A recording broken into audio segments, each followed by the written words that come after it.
Hello students, पिछले video lecture में किसी पट्टिका से ऊष्मा के चालन पर आधारित कुछ क्वेश्चन देखे। अब नेक्स्ट टाइप के क्वेश्चन बच्चों अपन देखते हैं। इसके लिए पहले अपन को इसका कुछ बेसिक देखना पड़ेगा, और वो बेसिक है बच्चों जो अपने इलेक्ट्रिक सर्किट में लागू होता है, वो होता है किरचॉफ का नियम। किरचॉफ के दो नियम होते हैं, लेकिन यहाँ पर अपने किरचॉफ का केवल संधि नियम काम में आने वाला है। कौन सा नियम काम में आने वाला है? अपने संधि नियम। तो पहले अपन ये देखते हैं कि विद्युत परिपथ में किरचॉफ का संधि नियम या धारा नियम क्या है। किरचॉफ का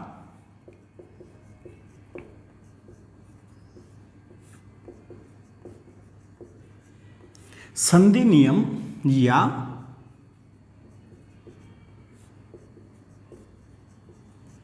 धारा नियम। किरचॉफ का संधि नियम या धारा नियम क्या कहता है बच्चों? ये नियम ये कहता है कि किसी विद्युत परिपथ की प्रत्येक संधि पर धाराओं का बीजगणितीय योग सदैव क्या होता है? धाराओं का बीजगणितीय योग सदैव शून्य होता है। क्या ये नियम किसी विद्युत परिपथ की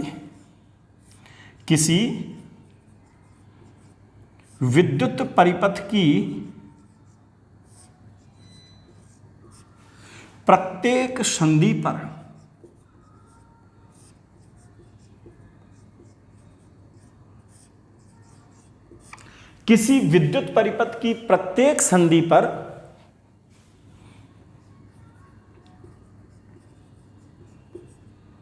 धाराओं का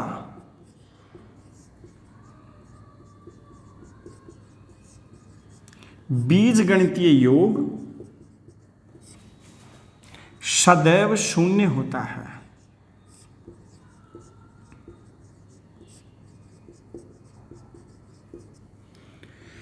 किसी विद्युत परिपथ की प्रत्येक संधि पर धाराओं का बीजगणितीय योग सदैव क्या रहता है? शून्य रहता है। अर्थात सिग्मा आई बराबर 0 होगा। क्या होगा बच्चों? सिग्मा आई बराबर 0। इस नियम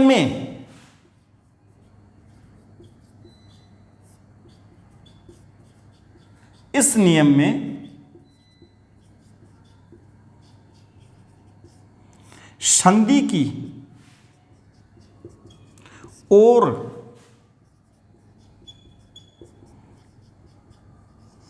आने वाली धाराओं को धनात्मक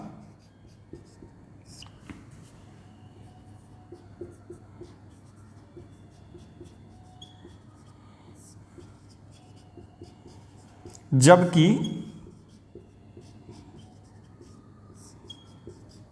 संधि से दूर जाने वाली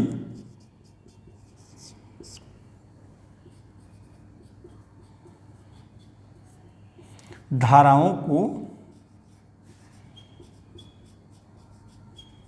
ऋणात्मक माना जाता है। ठीक है बच्चों, जैसे मैं ये कहना चाहूं कि ये आपके पास एक विद्युत परिपथ है,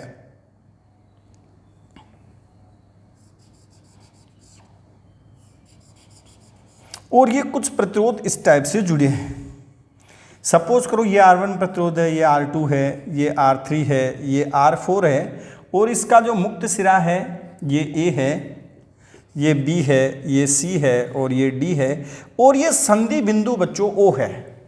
ठीक है, अब सपोज करो अपन को धाराओं की कुछ दिशा दी हुई है। अगर धाराओं की दिशा नहीं दी जाए तो आप धारा की दिशा किधर भी मान सकते हैं, कोई फर्क नहीं पड़ेगा। तो आप तो सुविधा के लिए सभी में अगर धारा की दिशा नहीं दी जाती है तो सभी में धारा की दिशा किधर मान के चलेंगे? संधि की ओर मान लेंगे आप। ठीक है, सपोज करो अब जैसे मान लो मैं तो कहता हूं धारा की दिशा दी हुई है, इसमें धारा I1 इधर है, इसमें धारा I2 इधर है, इसमें धारा I3 इधर है, और इसमें धारा I4 इधर दी हुई है। तो क्या कहूंगा मैं? धाराओं का बीजगणितीय योग संधि की ओर आने वाली धाराओं को positive means I1 minus I2 plus I3 minus I4 बराबर 0 होगा, या I1 प्लस I3 जो होगा बच्चों I2 प्लस I4 के बराबर होगा। मीन्स संधि की ओर आने वाली धाराओं का योग संधि से दूर जाने वाली धाराओं के योग के क्या होता है, बराबर होता है। इसीलिए बच्चों अपन ये कहते हैं कि किरचॉफ का जो संधि नियम या धारा नियम है वो आवेश संरक्षण पर आधारित होता है। किस पर आधारित होता है बच्चों, आवेश संरक्षण पर आधारित होता है। ठीक है, अब बच्चों इस कॉन्सेप्ट का जो यूज करेंगे वो अपन ऊष्मा के चालन में करेंगे। किस में करेंगे, ऊष्मा के चालन में इस कॉन्सेप्ट का यूज कैसे किया जाएगा ये देखना है। ठीक है, पहला क्वेश्चन देता हूं बच्चों, देखो ये बच्चों अपने पास 3 समरूप छड़े हैं, मींस जिनकी लंबाई भी सेम है, पदार्थ भी सेम है, काट क्षेत्रफल भी सेम है, और ये इसका संधि बिंदु जो है बच्चों O है। ये इसके जो मुक्त सिरे ABC हैं, ए का ताप बच्चों आपको 100 डिग्री सेल्सियस दिया हुआ है, बी का 50 डिग्री सेल्सियस दिया हुआ है, और सी का जो टेम्परेचर है वो कितना दिया हुआ है बच्चों, सपोज करो 30 डिग्री सेल्सियस दिया हुआ है। ठीक है, और आपको ये कह रहा है कि इसके संधि बिंदु का ताप ज्ञात करना है। संधि का ताप थीटा बच्चों आपको ज्ञात करना है। अब बच्चों जब तक मुझे संधि का ताप पता नहीं है तो ऊष्मा का प्रवाह किधर से किधर होगा ये मेरे को पता नहीं लगा सकता मैं। हां, अगर संधि का ताप पता होता तो मैं तुरंत कह देता कि ऊष्मा का प्रवाह उच्च ताप से निम्न ताप की ओर होगा, लेकिन इस संधि का ताप कितना है मेरे को पता नहीं है, तो मैं क्या कहूंगा बच्चों, आपको सभी में मैं ऊष्मा के चालन की दर संधि की ओर मान लेता हूं। मान लो इसमें ऊष्मा के चालन की दर Q डॉट है, इसमें Q2 डॉट है, और इसमें क्या है बच्चों, Q3 डॉट है। तो आपको पता है किरचॉफ नियम लगाऊंगा मैं। ठीक है, प्रत्येक संधि पर धाराओं का बीजगणितीय योग सदैव शून्य होता है। सभी जो ऊष्मा है वो संधि की ओर प्रवाहित हो रही है, इसलिए मैं क्या कहूंगा, Q1 dot plus Q2 dot plus Q3 dot बराबर क्या होगा, 0। अब Q1 जब मैंने ऊष्मा प्रवाह की डायरेक्शन ये मान ली तो इसका मतलब ये उच्च ताप है और ये क्या है, निम्न ताप है। तो क्या कहूंगा, 100 माइनस थीटा तापांतर बटे ऊष्मीय प्रतिरोध। इसका ऊष्मीय प्रतिरोध RT है तो श्योर इसका भी RT होगा, इसका भी RT होगा। प्लस क्या कहूंगा, 50 minus theta upon RT plus 30 minus theta upon RT equal to क्या करेंगे बच्चों, 0। ये इधर लघुत्तम लेके कॉमन इधर क्या हो जाएगा, 0 हो जाएगा, और ये बनेगा बच्चों 180 माइनस 3 थीटा इक्वल टू 0, या 3 थीटा इक्वल टू 180, या theta equal to 60 degree Celsius. तो बच्चों संधि का जो ताप है वो कितना आ गया, 60 डिग्री सेल्सियस आ गया। अब संधि का ताप निकालने के बाद आपको यह कह सकता है कि अब प्रत्येक में ऊष्मा प्रवाह की दिशा का निर्धारण भी करो। तो श्योर है कि जो ए से ओ में आपको पता ये 100 है, ये 60 है, तो ऊष्मा के प्रवाह की दिशा किधर होगी, ए से ओ की ओर होगी। लेकिन इसमें 60 इसका 60 डिग्री सेल्सियस आ रहा है, तो 60 से 50 की ओर ये ऊष्मा के चालन की दर Q2 की दिशा इधर होगी और Q3 की दिशा भी किधर होगी बच्चों, इधर होगी। तो आप प्रत्येक में ऊष्मा के चालन की दिशा भी ज्ञात कर सकते हैं और संधि का ताप भी आपसे पूछ सकता है। तो ये संधि के ताप का क्वेश्चन बनता है। और ये बच्चों ये स्पष्ट रूप से आपको पता चल गया कि ये किस पर आधारित क्वेश्चन है, किरचॉफ के संधि नियम या धारा नियम पर आधारित क्वेश्चन है। ठीक है, अब बच्चों 1-2 क्वेश्चन और देखते हैं अपन।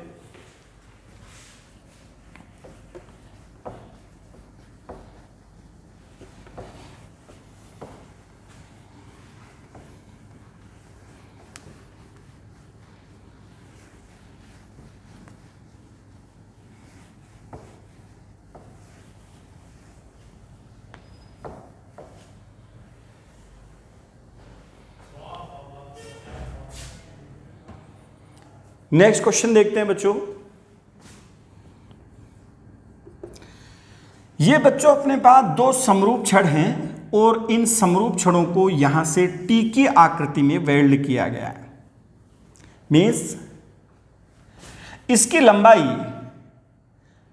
L है, इसकी लंबाई भी L है। ये मेरे पास A सिरा है, ये B है, ये C है और मेरे को संधि का ताप थीटा चाहिए। ये 100 डिग्री सेल्सियस है, ये 50 डिग्री सेल्सियस है और ये 0 डिग्री सेल्सियस है। मेरे को क्या चाहिए बच्चों? संधि का ताप थीटा चाहिए। आपको पता है कि ये लंबाई अगर L है तो ये L/2 हो जाएगी, ये भी L/2 हो जाएगी। तो इसका ऊष्मीय प्रतिरोध अगर RT है तो श्योर है कि इसका ऊष्मीय प्रतिरोध RT/2 होगा।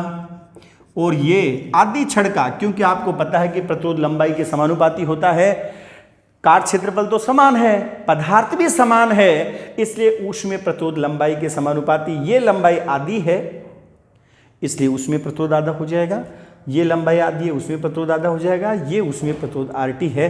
तो बच्चों आपको क्या करना है? इस क्वेश्चन में आपको संधि का ताप थीटा का मान ज्ञात करना है। क्या करना है आपको? संधि का ताप थीटा ज्ञात करना है। सेम वही आपको किरचॉफ नियम लगाना है। मेरे को ऊष्मा के प्रवाह की दिशा पता नहीं है तो ऊष्मा के चालन की जो दिशा है वो सभी में मैं तो संधि की ओर मान लेता हूं। तो क्या लिखूं? आपको पता है कि ये बनेगा 100 माइनस थीटा अपॉन RT/2 और 2 चला जाएगा ऊपर, प्लस इधर से देखता हूं तो ये बनेगा 50 माइनस थीटा अपॉन वही RT/2, 2 ऊपर चला जाएगा, plus 0 minus theta upon RT equal to क्या जाएगा बच्चों? 0। या इसको सोल्व करूंगा तो बनेगा 200 minus 2 theta plus 100 minus theta 2 theta minus theta बराबर 0। और या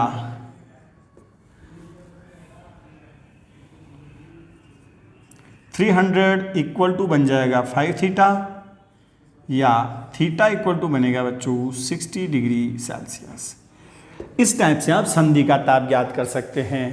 पुनः अपन एक अरेंजमेंट देते हैं। अब बच्चों कुछ समरूप छड़े हैं जिनको इस टाइप से वेल्ड किया गया है, ध्यान से समझना बच्चों।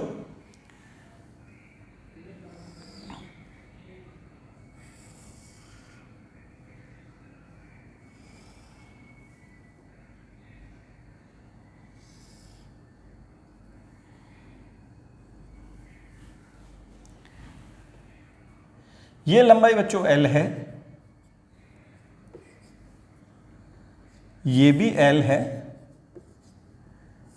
ये भी L है और ये भी L है, और ये टोटल लंबाई भी बच्चों L है। ये टेम्परेचर अपने पास 100 डिग्री सेल्सियस है, ये टेम्परेचर 50 डिग्री सेल्सियस है और ये जो टेम्परेचर है वो 0 डिग्री सेल्सियस है, ऐसे मान लो आप। बच्चों ये अपन को संधि का ताप थीटा यहां पर ज्ञात करना है। आपको पता है कि जब समरूप छड़े हैं यानी समान ऊष्मीय चालकता समान है, इनकी काट क्षेत्रफल समान है, केवल लंबाइयों का अंतर है। अगर इसका मैं ऊष्मीय प्रतिरोध RT मानता हूं, ये ऊष्मीय प्रतिरोध भी RT होगा, ये भी RT होगा, ये भी RT होगा और ये भी क्या होगा? RT होगा। ठीक है बच्चों, ये ऊष्मीय प्रतिरोध RT, ये RT। अब ये दोनों प्रतिरोध बच्चों श्रेणी क्रम में जुड़ गए, ये दोनों प्रतिरोध भी श्रेणी क्रम में जुड़ गए। मैं मान लेता हूं सभी में, इसमें ऊष्मा के प्रवाह इधर हो रहा है, इसमें भी इधर हो रहा है, इसमें भी इधर हो रहा है। तो यहां से लेकर यहां तक ऊष्मा का प्रवाह कैसे निकालूंगा मैं? 100 minus theta upon 2RT plus 50 minus theta upon 2RT plus 0 minus theta upon RT बराबर 0। या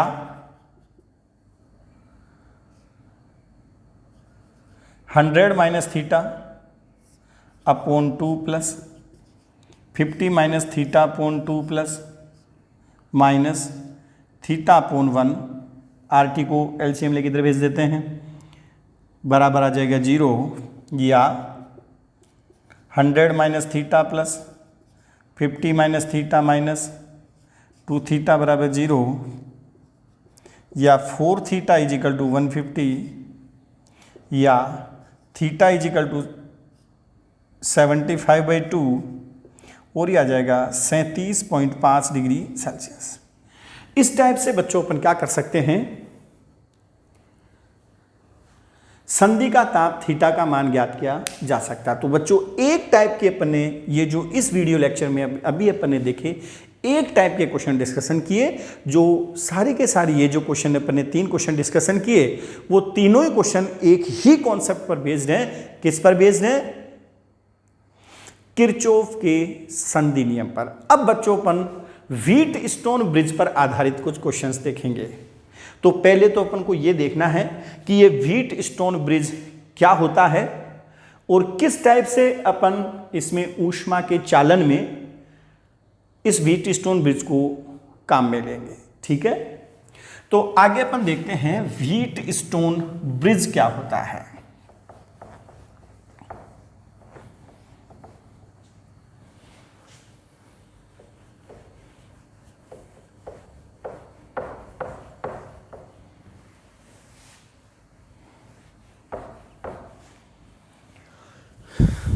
बिल्कुल बच्चों, ब्रीफ में पहले अपन व्हीट स्टोन ब्रिज के बारे में पढ़ेंगे। तो ये है अपने पास Wheatstone bridge.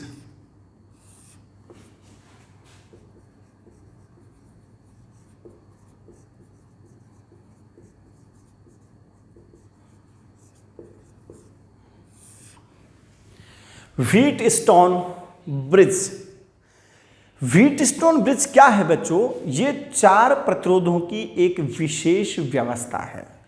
Wheatstone bridge 4 प्रतिरोधों की एक विशेष व्यवस्था है, जिसमें 2 प्रतिरोधों को एक श्रेणी में तथा अन्य 2 प्रतिरोधों को दूसरी श्रेणी में जोड़कर दोनों श्रेणियों को समांतर क्रम में जोड़ दिया जाता है। ध्यान से समझना, क्या है ये? 4 प्रतिरोधों की एक विशेष व्यवस्था है, जिसमें 2 प्रतिरोध मेरे पास P और Q हैं। ये P प्रतिरोध है, ये Q है, इनको एक श्रेणी में जोड़ा। दूसरे 2 प्रतिरोध R तथा S को दूसरी श्रेणी में जोड़ा और इन दोनों श्रेणियों को समांतर क्रम में जोड़ दिया यहां पर ऐसे। क्लियर है? इस प्रकार से एक चतुर्भुज ABCD का निर्माण होता है।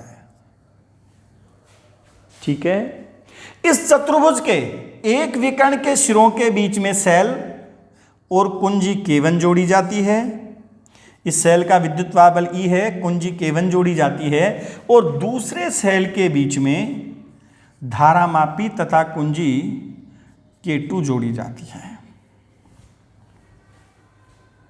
तो ये बच्चों जो व्यवस्था बनी पूरी, इसको अपन क्या बोलते हैं? व्हीट स्टोन ब्रिज कहते हैं। क्या बोलते हैं इसको? Wheat stone bridge. ब्रिज इसलिए कहते हैं कि ये जो BD भुजा है वो ABC तथा ADC को जोड़ने के लिए एक सेतु यानी पुल की भांति व्यवहार करती है। ये नदी के 2 पार्ट हैं एक तरह से, और बैंक्स हैं, दोनों किनारे हैं, इनको जोड़ने के लिए पुल का काम कर रही है, ब्रिज का काम कर रही है, इसलिए इसे ब्रिज कहते हैं। और सबसे पहले इस व्यवस्था को व्हीट स्टोन नाम के साइंटिस्ट ने बनाया था, इसलिए इस पूरी व्यवस्था को क्या कहते हैं बच्चों? व्हीट स्टोन ब्रिज कहते हैं। तो फिर मैं आपको रिपीट कर रहा हूं, व्हीट स्टोन ब्रिज 4 प्रतिरोधों की एक विशेष व्यवस्था होती है, जिसमें 2 प्रतिरोध P तथा Q को एक श्रेणी में तथा अन्य 2 प्रतिरोध R तथा S को दूसरी श्रेणी में जोड़कर दोनों श्रेणियों को समांतर क्रम में जोड़ दिया जाता है। इस प्रकार एक चतुर्भुज ABCD का निर्माण होता है। इस चतुर्भुज के एक विकर्ण के सिरों के बीच में एक शैल तथा कुंजी K1 जोड़ी जाती है, जबकि दूसरे विकर्ण के सिरों के बीच में धारामापी तथा कुंजी K2 जोड़ी जाती है। अब बच्चों ध्यान देने वाली बात है कि व्हीट स्टोन ब्रिज की संतुलन की स्थिति में क्या होता है, यानी व्हीट स्टोन ब्रिज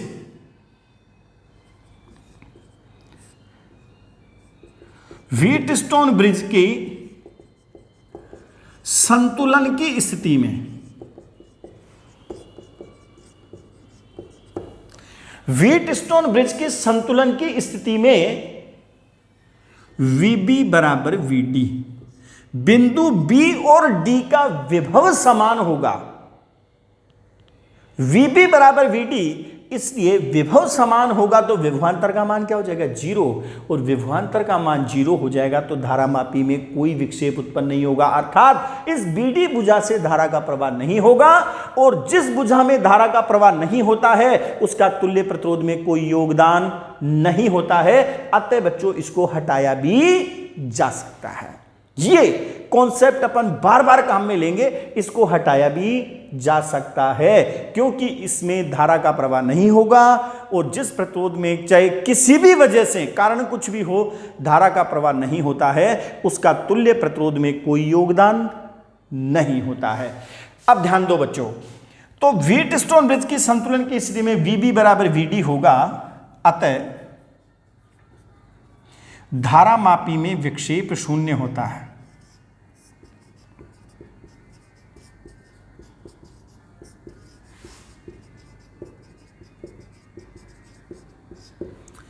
कुल मिलाके मैं यह कहूंगा कि इन दोनों बिंदुओं के मध्य विभवांतर 0 होगा। क्या होगा? विभवांतर 0 होगा, क्योंकि इन दोनों बिंदुओं का विभव क्या हो जाएगा बच्चों? समान हो जाएगा। क्लियर? इसलिए विभवांतर क्या हो जाएगा 0, और विभवांतर 0 होगा तो धारा का प्रवाह नहीं होगा, और धारा का प्रवाह नहीं होगा तो धारामापी में विक्षेप क्या जाएगा? 0। अब बच्चों ये संतुलित अवस्था में है या नहीं है, तो संतुलन की शर्त क्या है, कैसे चेक करेंगे? संतुलन की शर्त यह है बच्चों P/Q बराबर R/S होना चाहिए। इन दोनों प्रतिरोधों का अनुपात इन दोनों प्रतिरोधों के अनुपात के बराबर होना चाहिए, या मैं ये भी कह सकता हूं कि P/R = Q/S, अर्थात इन दोनों का जो अनुपात है वो इन दोनों के अनुपात के बराबर होना चाहिए। ये बच्चों इसकी संतुलन की शर्त है। अगर व्हीट स्टोन ब्रिज संतुलित अवस्था में है तो इस सेतु भुजा को हटाया जा सकता है। क्लियर? अब बच्चों इस पर बेस्ड क्वेश्चन कैसे बनेंगे? सबसे सिंपलेस्ट टाइप का क्वेश्चन दे रहा हूं मैं, पहले आपको ध्यान देना, जो अक्सर पूछा जाता है। ध्यान दो बच्चों,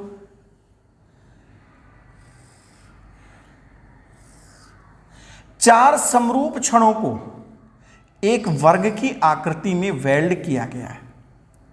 किसकी आकृति में? एक वर्ग की आकृति में वेल्ड किया गया है। ऐसे ध्यान देना बच्चों, चार समरूप क्षणों को एक वर्ग की आकृति के रूप में वेल्ड किया गया है। इसके एक विकर्ण के सिरों के बीच में तापांतर जो है वो 100 डिग्री सेल्सियस है। तो दूसरे विकर्ण के सिरों के बीच में तापांतर कितना होगा, ये बच्चों आपको ज्ञात करना है। अब आपको यह भी पता चल गया बच्चों कि जब समरूप छड़ है तो इसका ऊष्मीय प्रतिरोध RT तो इसका भी ऊष्मीय प्रतिरोध RT होगा, इसका ऊष्मीय प्रतिरोध RT तो इसका ऊष्मीय प्रतिरोध भी RT होगा। और आपको यह पता है कि इन दोनों का अनुपात इन दोनों के अनुपात के बराबर होगा। इसका मतलब व्हीट स्टोन ब्रिज संतुलन की स्थिति में है, इसलिए इस बिंदु का ताप और इस बिंदु का ताप क्या होगा? समान होगा। इसलिए B तथा D के मध्य तापांतर क्या होगा बच्चों? 0, क्योंकि व्हीट स्टोन ब्रिज क्या है? संतुलन की स्थिति में है, इसलिए इस विकर्ण के सिरों के बीच में तापांतर क्या हो जाएगा? 0। कॉन्सेप्ट आपके समझ में आ गया होगा मैं क्या कहना चाह रहा हूं। क्या क्वेश्चन है, एक बार फिर से ध्यान दे लो। मेरे पास ये चार समरूप छड़ हैं जिन्हें एक वर्ग की आकृति में वेल्ड किया गया है। वेल्डिंग करके जोड़ा गया है। इसके एक विकर्ण के सिरों के मध्य तापांतर 100 डिग्री सेंटीग्रेड है, तो इसके दूसरे विकर्ण के सिरों के मध्य तापांतर कितना होगा? तो बच्चों स्पष्ट रूप से ये दो ऊष्मीय प्रतिरोध एक श्रेणी में, ये अन्य दो ऊष्मीय प्रतिरोध दूसरी श्रेणी में जुड़े हैं और दोनों श्रेणियां समांतर क्रम में जुड़ी हुई हैं, अर्थात ये एक व्हीटस्टोन ब्रिज का निर्माण कर रही हैं। क्लियर है? अब व्हीटस्टोन ब्रिज आपको पता है इन दोनों का ऊष्मीय प्रतिरोध, इन दोनों का अनुपात 1 आ रहा है, तो इन दोनों का अनुपात भी 1 आ रहा है। मींस व्हीटस्टोन ब्रिज संतुलन की स्थिति में है। और आपको पता है कि जब व्हीटस्टोन ब्रिज संतुलित अवस्था में होता है तो सेतु भुजा के जो दोनों सिरे होते हैं उनका जब यहां पे विद्युत परिपथ लेते हैं तो विभव समान होता है, तो यहां पर ऊष्मीय परिपथ लेंगे तो क्या होगा बच्चों? ताप समान होगा। तो बी और डी बिंदु का ताप समान होगा, इसलिए तापांतर क्या हो जाएगा? 0। इसलिए स्पष्ट हो गया कि बी तथा डी के मध्य तापांतर बराबर क्या आएगा बच्चों? 0 डिग्री सेल्सियस होगा। अब कई बार ध्यान नहीं देते तो समरूप छड़े हैं और बच्चे मान लेते हैं इनके बीच में 100 है तो इधर भी 100 आ जाएगा। अरे कैसे आ जाएगा भाई? ये तो व्हीटस्टोन ब्रिज है जो संतुलित अवस्था में है, और व्हीटस्टोन ब्रिज जब संतुलित अवस्था में है तो दूसरे विकर्ण के सिरों के मध्य तापांतर क्या होगा बच्चों? 0। ठीक है, नेक्स्ट अपन फिर क्वेश्चन देखते हैं।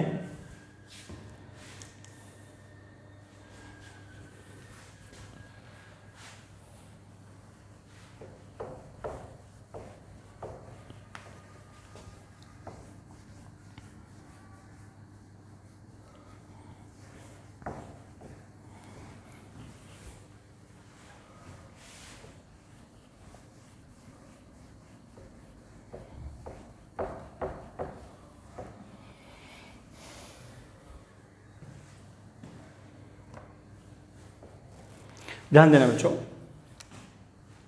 दूसरा क्वेश्चन है, मेरे पास ये 6 समरूप छड़े हैं,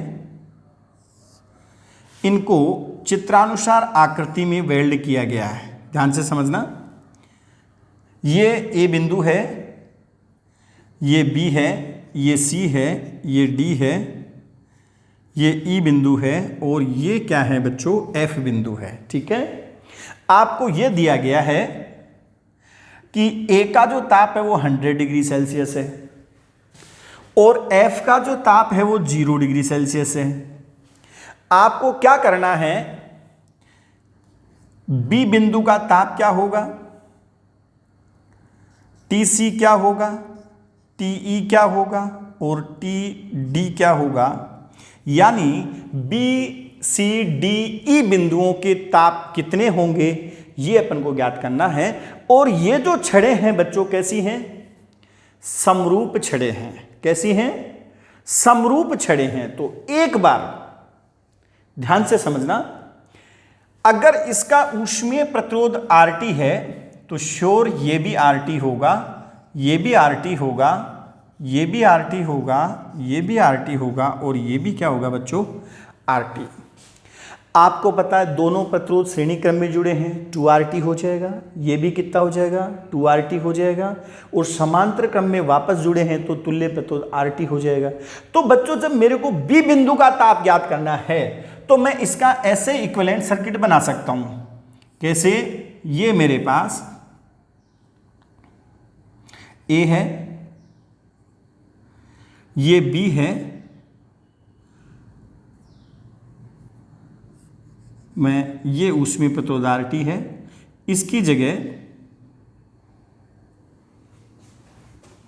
इन दोनों का तुल्य प्रतिरोध RT और ये RT है तो मैं इसको 2RT कह सकता हूं।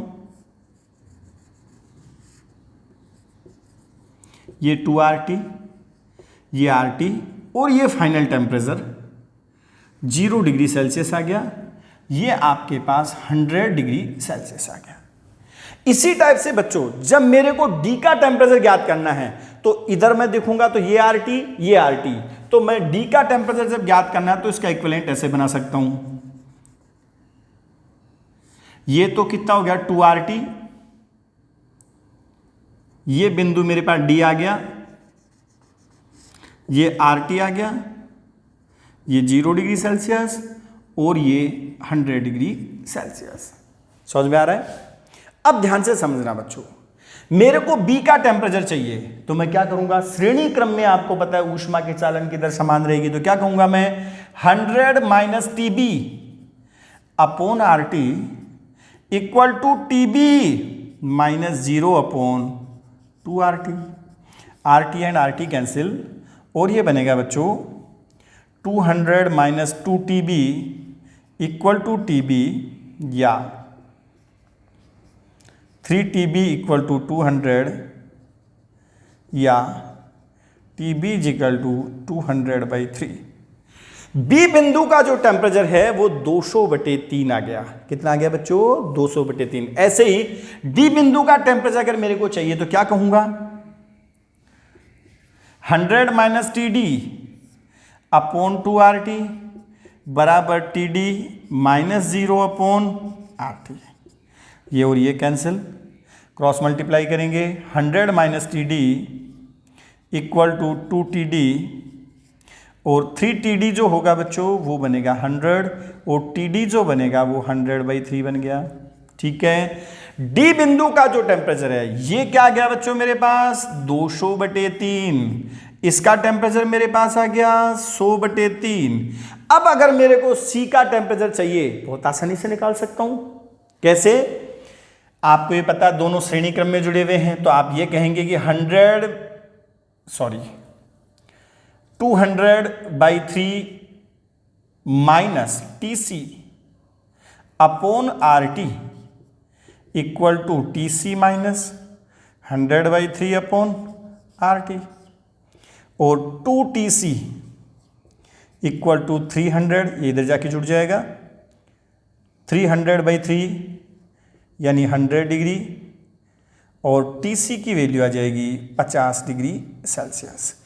अब बच्चों जो C का टेम्परेचर होगा वो ही E का टेम्परेचर होगा, क्योंकि ये व्हीट स्टोन ब्रिज संतुलन की स्थिति में है, इसलिए बच्चों TE की जो वैल्यू आएगी वो भी कितनी आ जाएगी, फिर 50 डिग्री सेल्सियस आ जाएगी। इस टाइप से आप क्या कर सकते हैं, विभिन्न बिंदुओं का ताप ज्ञात कर सकते हैं। तो ये है बच्चों व्हीट स्टोन ब्रिज पर आधारित क्वेश्चन कैसे बनेंगे, ये आपको पता चल गया। तो सेकंड टाइप के जो भी अपन ने इस लेक्चर में क्वेश्चन देखे, पहले टाइप अपन ने देखे किरचॉफ के नियम पर आधारित क्वेश्चन, दूसरा अपन ने देखा व्हीट स्टोन ब्रिज पर आधारित क्वेश्चंस। ठीक है बच्चों, आगे देखते हैं अपन।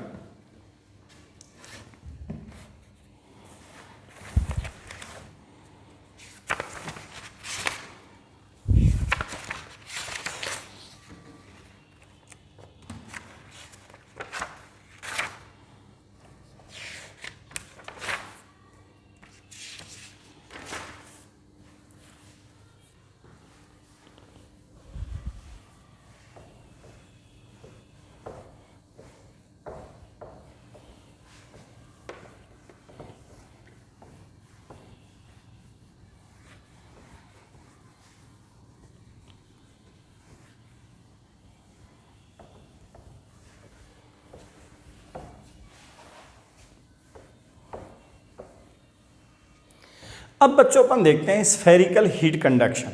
क्या देखेंगे? Spherical heat conduction.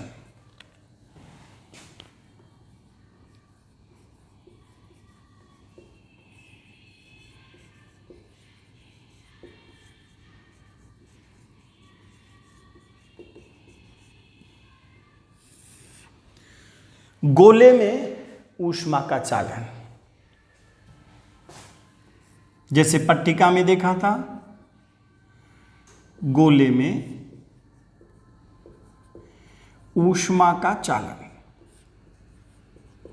और इसका जो बहुत ज्यादा उपयोग होता है बच्चों वो किस में होता है? भाप इंजन में। किस में होता है? भाप इंजन में।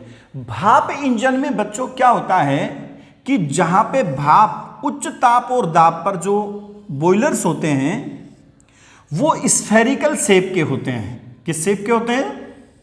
स्फेरिकल शेप के बॉयलर्स होते हैं बच्चों। और ऐसा इसलिए होता है क्योंकि स्फेरिकल जो बॉयलर होता है वो क्या कर सकता है, बहुत ज्यादा दाब सस्टेन कर सकता है।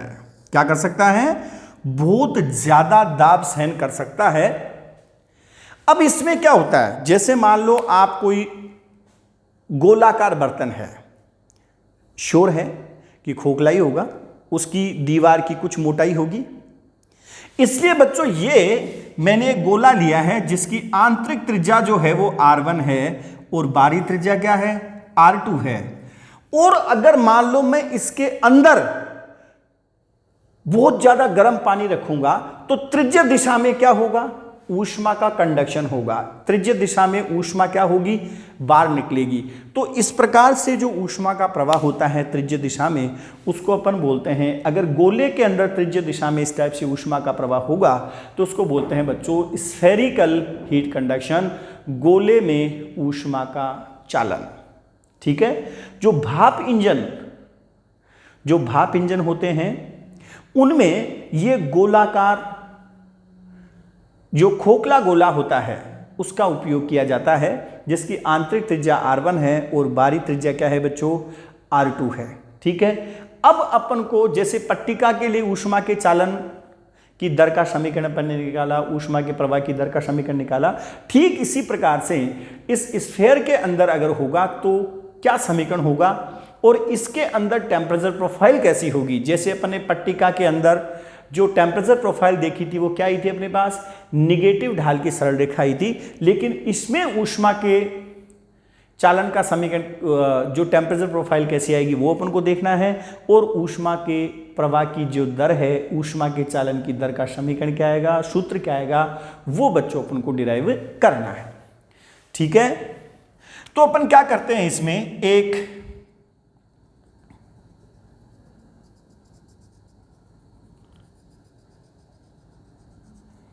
x त्रिज्या और dx मोटाई का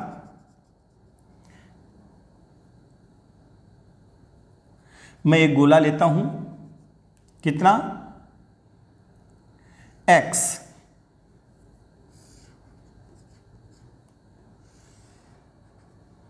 x त्रिज्या और dx मोटाई का मैं एक गोला लेता हूं।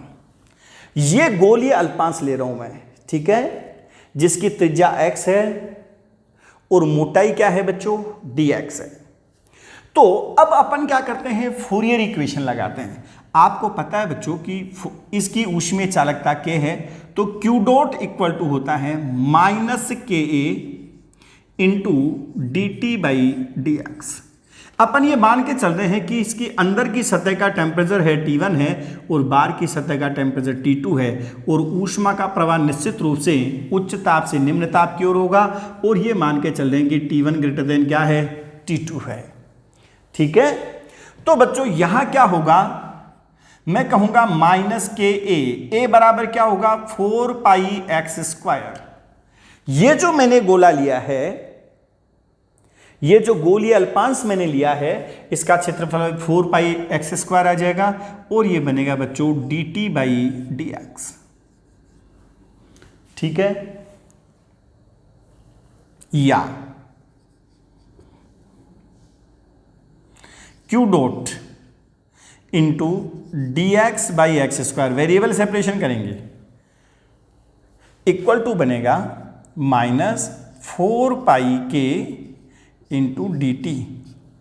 इंटीग्रेट करेंगे दोनों साइड में और ये बनेगा q डॉट तो फिक्स है और ये बनेगा 1/x² का इंटीग्रेशन करेंगे बच्चों, -1/x आ जाएगा।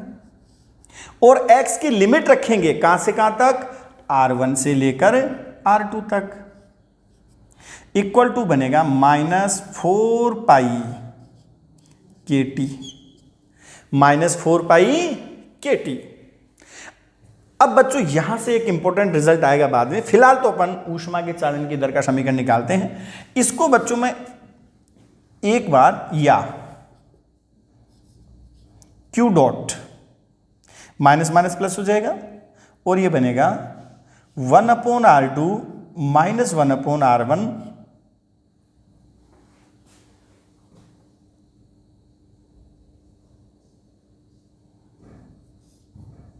इक्वल टू बनेगा 4 पाई के, और इसकी जो बच्चों लिमिट बनेगी वो कहां से कहां तक बनेगी, t1 से लेकर t2, और ये बन जाएगा बच्चों, चलो t लिमिट, और ये बन जाएगा t2 माइनस t1, या Q डॉट जो बनेगा R1 R2 एलसीएम लेते हैं, और ये बनेगा बच्चों R1 माइनस R2, और ये बनेगा 4 पाई के, और ये बनेगा T2 minus T1, minus N से मैं दोनों साइड में मल्टीप्लाई करता हूं, और ये बनेगा Q dot into R2 minus R1 upon R1 R2 equal to 4 pi के T1 माइनस T2, या Q डॉट इक्वल टू बनेगा 4 पाई के R1 R2 upon R2 minus R1 into T1 minus T2। तो ये बच्चों अपने पास स्फेरिकल हीट कंडक्शन के लिए चालन की दर का समीकरण आ गया। अब मैं ऊष्मीय प्रतिरोध, इस स्थिति में ऊष्मीय प्रतिरोध क्या होगा ये निकालना चाहता हूं, तो बच्चों क्या कहूंगा, Q डॉट इक्वल टू बनेगा T1 minus T2 upon R2 minus R1 upon 4 pi के R1 R2।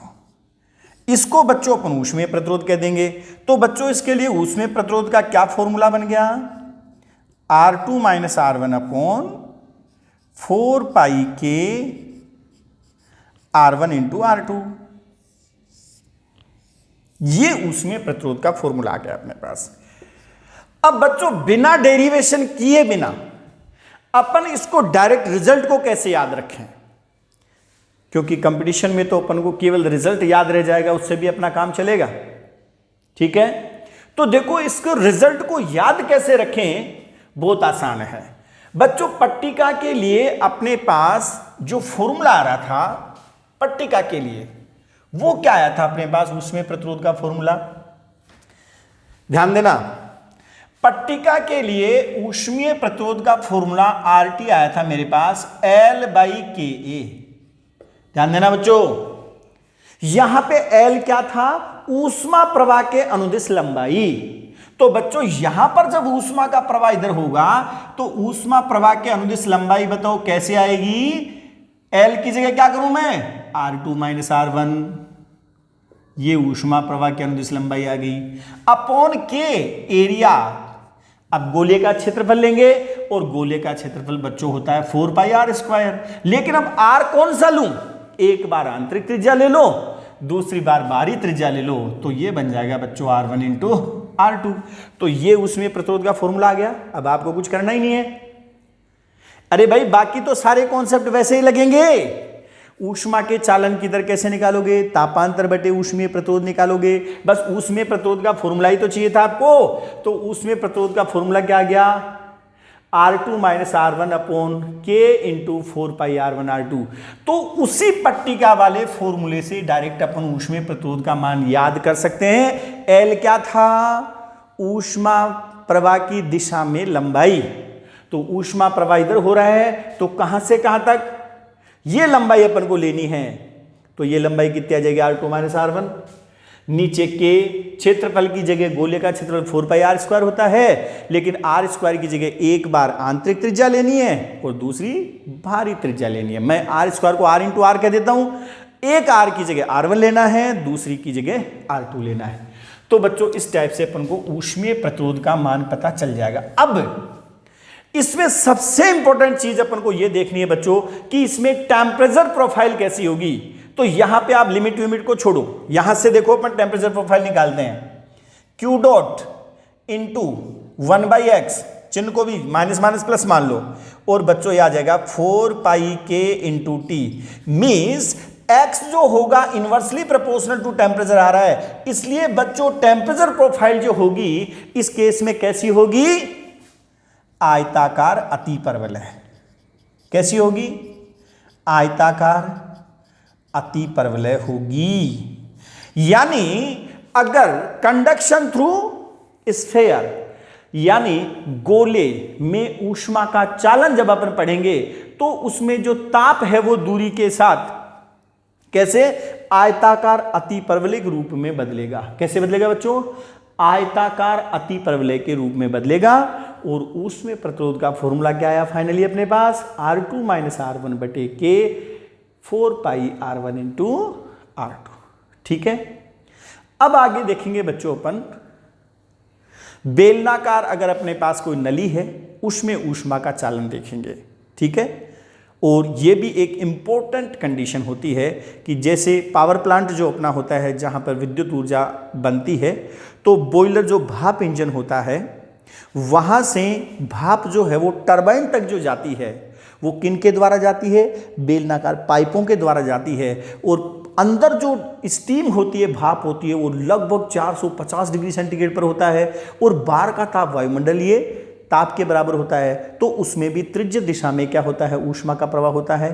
ठीक है बच्चों, त्रिज्य दिशा में ऊष्मा का प्रवाह जब होता है तो सिलिंड्रिकल हीट कंडक्शन वाला लगाना है। ठीक है, अगर ठोस छड़ है और इसके दोनों सिरों का ताप लगाया हुआ है तब तो पट्टिका वाला कॉन्सेप्ट लगेगा। लेकिन अगर पाइप है जिसके अंदर का टेम्परेचर ज्यादा है, बाहर का टेम्परेचर कम है, तो त्रिज्य दिशा में जब ऊष्मा का प्रवाह होगा तो सिलिंड्रिकल हीट कंडक्शन लगाएंगे, जिसको अपन नेक्स्ट वीडियो लेक्चर में पढ़ेंगे। ठीक है बच्चों।